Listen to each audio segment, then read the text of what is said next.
Remember those songs with the really weird backup vocals? You know the ones where you tried to sing along, even though you didn't really know the words. Let's see how many of our top 10 songs you remember. For this list, we've looked at backups that were made by human voice. So we're not going to be looking at songs with those unusual sounds, like animals, mechanical, or elaborate sound bites. That's a whole other list. Oh, and we're leaving the Beach Boys out of this list. Even though Brian Wilson had the boys making some pretty unusual sounds, he was, is, and always will be a genius. We love you, Brian. We can dance, everybody look at your hands. Number 10 is from 1982 by Canadian new wave band Men Without Hats. The memorable, happy and easy to dance to Safety Dance was written by lead singer Ivan Doroshuk as a protest against some bouncers who kicked him out of a club for pogo dancing, which had become common in the early 80s for dancing to many types of songs. But the bouncers thought it was too dangerous. Well, it did kind of evolve into slam dancing, so they were kind of right. But it's clear that Ivan still felt strongly about his protest. Even when making the video. I mean, check out the extreme seriousness and intensity in his face for what is supposed to be a happy dance song. The weird backup vocals are thanks to one very excited safety dancer.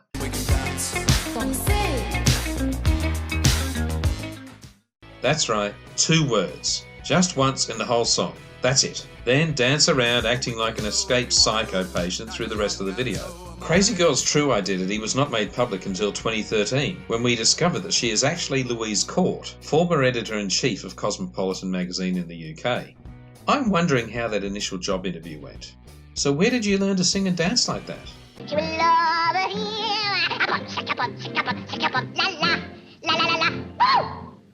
Congratulations, you're now the editor-in-chief of Cosmo. Everybody was kung fu fighting. Those kids were fast as lightning. Carl Douglas's huge 1974 hit Kung Fu Fighting was so well timed, coming out at a time when martial arts movies were big business.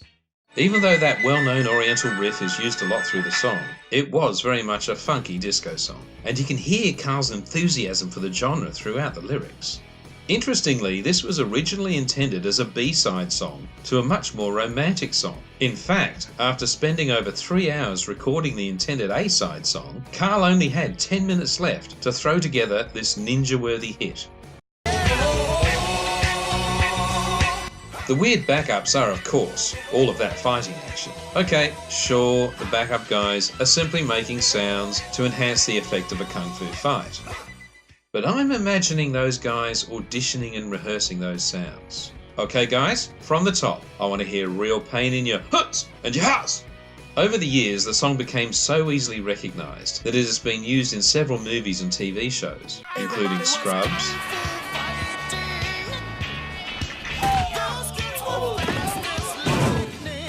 Beverly Hills Ninja,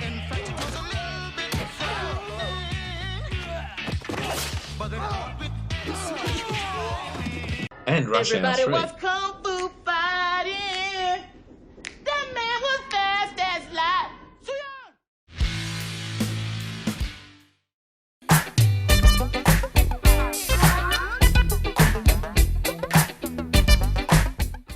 The quirky and clever Genius of Love was a hit for Tom Tom Club in 1981.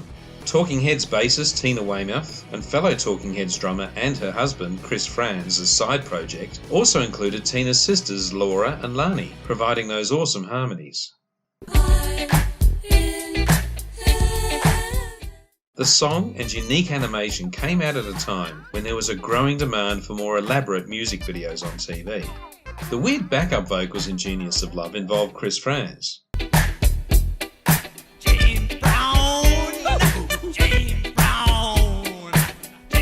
When first heard, that James Brown line hits you as a total surprise, unless you're also watching the video, and yet it just works perfectly with the rest of the song. However, I'm again imagining Chris Franz practicing his vocals for the song, whenever, wherever he could, just to get it right.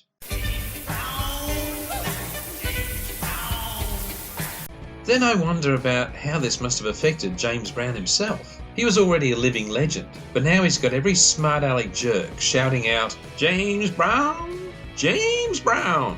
every time they see him. Eventually it's going to drive you nuts. Oh look, it did! Should I stay or should I go now? Should I stay or should I go now? The Clash's 1981 hit Should I Stay or Should I Go, with Mick Jones on lead vocal, is actually their only song to reach #1 in the UK. That clever and catchy constant riff from the opening and throughout the song just grabs you and keeps you bouncing along. It is so easy to understand why this song is listed in Rolling Stones' 500 greatest songs of all time, although I would have ranked it much higher than 228. Should I Stay or Should I Go is so well known, even after more than 30 years, that it has been used in many different forms of media, such as the game Far Cry 4. You and I. Tear shit up! That intro just tells the player immediately that decisions need to be made, and fast. It was also heavily used in the first season of Stranger Things, which just adds brilliantly to the 80s setting, making even the scary scenes fun, and also telling us that Jonathan is a rocker. Now regarding those weird backup vocals. That short, almost hiccup-like scream was a brilliant intro to this classic song. Even Angelica and Debbie and Rugrats Go Wild sang along with it. Interestingly, Mick Jones took that scream with him to Big Audio Dynamite and used it in the 1991 single The Globe. Bless you. Bless you. Oh, bless you. Notice how it does actually sound like a sneeze? Bless you. Bless you. See? The other unusual backup vocals were provided by the two Joes.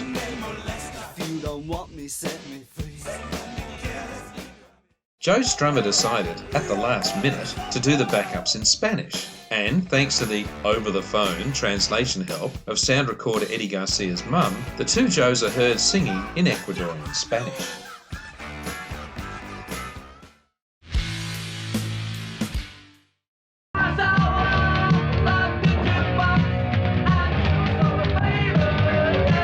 Branded as part of the new romantic music movement, Adam and the Ants' Ant music is far from romantic, but is a fun, unique and loud song that shouts, "Look at me!" which fits Adam's persona perfectly. That Punk Attacks disco style worked so well on the song's release that it reached #2 in the UK and stayed at #1 in Australia for 5 weeks. The song is still a retro rock favourite, leading it to being used in the 2015 Marvel movie Ant-Man. It would almost be weird if it wasn't used in the movie. Our researchers were surprised at how much the quirky 80s hit has been covered, including by Robbie Williams, OK Go, and the Charlatans.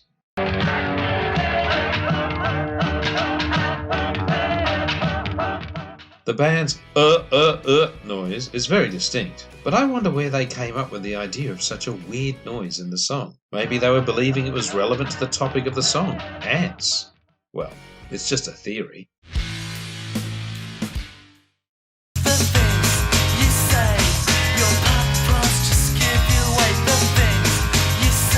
British band EMF's big 1990 hit Unbelievable was a chart topper in the USA and hit #3 in the UK. That fast-paced rhythm and catchy riff just shouts action and fun. Although it was deemed a one-hit wonder for EMF, the song was ranked 31 in VH1's list of the 100 greatest one-hit wonders. Many people might remember the song being used in the movie Coyote Ugly. There should be a warning: don't try this at home, or at a bar, or a pub. It won't end well. These interesting backups were provided courtesy of American comedian Andrew Dice Clay. The regular inclusion of the shocked "oh" works so well, stressing the surprise at how unbelievable the person being sung to really is. You know, it's pretty hard to imagine a song without it.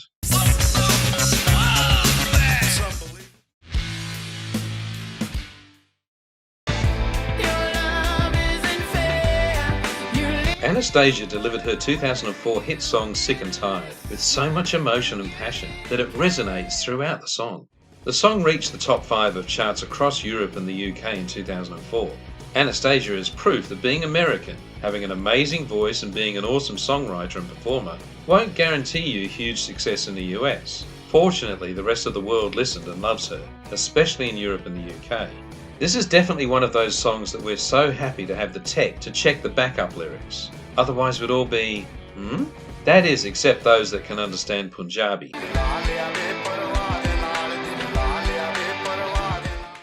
The male vocals are from the song Let the Music Play by Kerr, released in the same year. The line being sung means, I have given my heart to someone who does not care at all.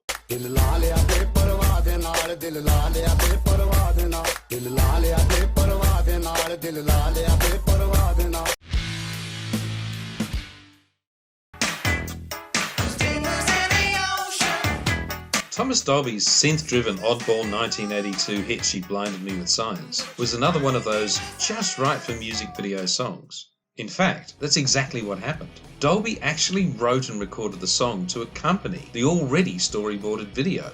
Then he also directed the music video.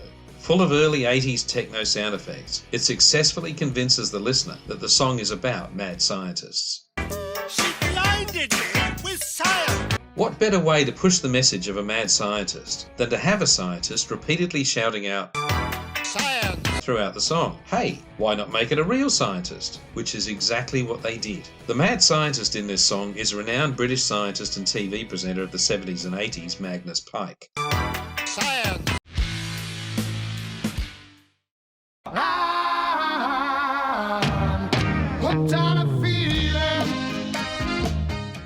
Number 2 is Blue Swede's 1974 immortal hit, Hooked on a Feeling. Originally performed by B.J. Thomas in 1968, Swedish band Blue Swede's rejigged version, with a strong horn section and rockier lead vocals and guitar riffs, fitted easily with the growing early 70s rock scene, and was a huge hit, reaching number 1 in the US, number 2 in Canada, and number 4 in Australia. But what most people remember as the distinct highlight of this love song is that chant.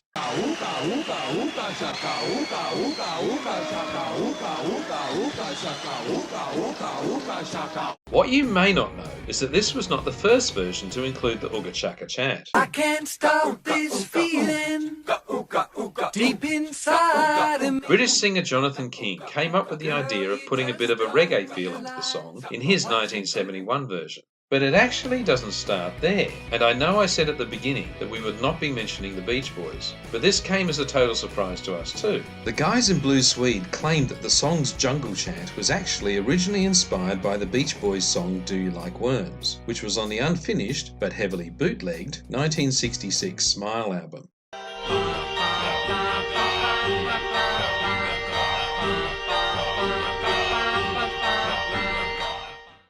Dizzy yet?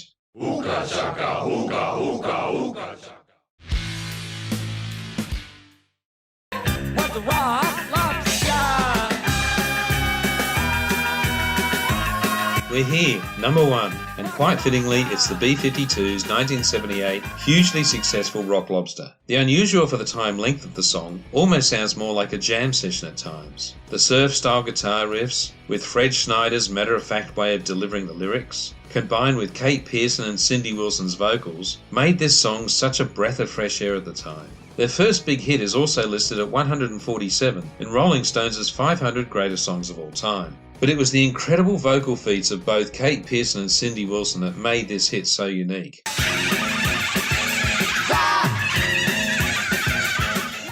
We had to be fussy and choose just a couple of examples.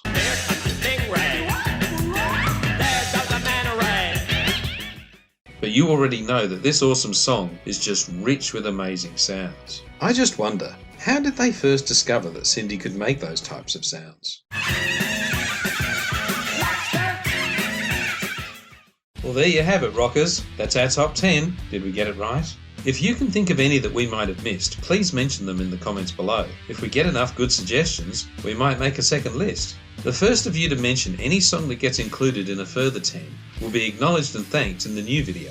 Oh, and please remember to click like and subscribe if you want to see more lists like this one. Thanks so much for watching, and keep rocking.